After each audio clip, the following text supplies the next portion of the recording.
గంజాయి మత్తు పదార్థాల నియంత్రణ అవగాహన సదస్సులో పాల్గొని గంజాయి రహిత సమాజాన్ని నెలకొల్పాలని నిర్మల్ జిల్లా బైంసా టౌన్ సీఐ రాజారెడ్డి వెల్లడించారు. ఈ రోజు బైంసా సబ్ డివిజన్ పోలీస్ శాఖ ఆధ్వర్యంలో బైంసా డివిజన్ కార్యాలయం నుండి బస్టాండ్ వరకు జరిగిన ర్యాలీలో పోలీసులు, పలు పాఠశాల విద్యార్థులు భారీ స్థాయిలో పాల్గొని ప్రతిజ్ఞ చేశారు. తెలంగాణ రాష్ట్రంలో డ్రగ్స్, గంజాయిని నిర్మూలించాలనే ఉద్దేశంతో ప్రభుత్వం పటిష్ట చర్యలు తీసుకుంటుందన్నారు.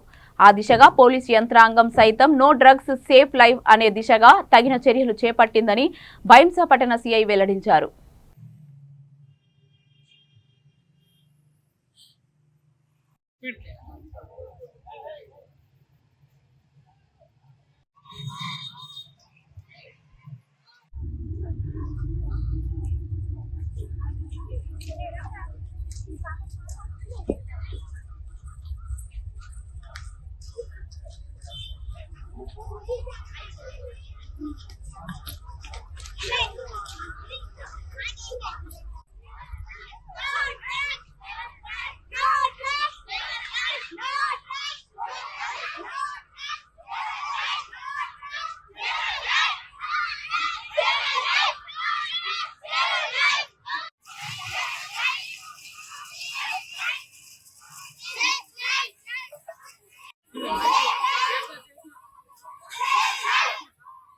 In drug abuse, I also say my objections. Contribute after state and welfare of its people. Thank you one and all. పట్టణ సిఐ మాట్లాడుతున్నాం.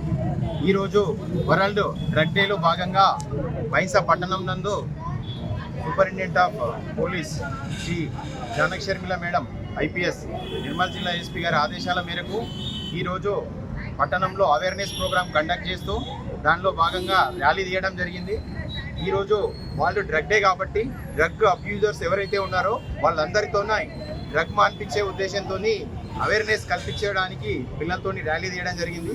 అదేవిధంగా గడిచిన 3 నెలల్లో కూడా మన బైంసా పట్టణ పోలీస్ స్టేషన్లో 3 కేసులు నమోదు చేసి దగ్గర 2.5 కిలోల గాంజాను సీజ్ చేసి 9 మందిని అరెస్ట్ చేసి జైలుకు పంపించడం జరిగింది. వాళ్ళందరి మీద కూడా సర్వేలెన్స్ అనేది నడుస్తుంది. మళ్ళీ ఫర్దర్గా అలాంటి యాక్టివిటీ చేస్తే పీడీ యాక్ట్ కూడా నమోదు చేసి వాళ్ళ పైన కఠిన చర్యలు తీసుకుంటాం.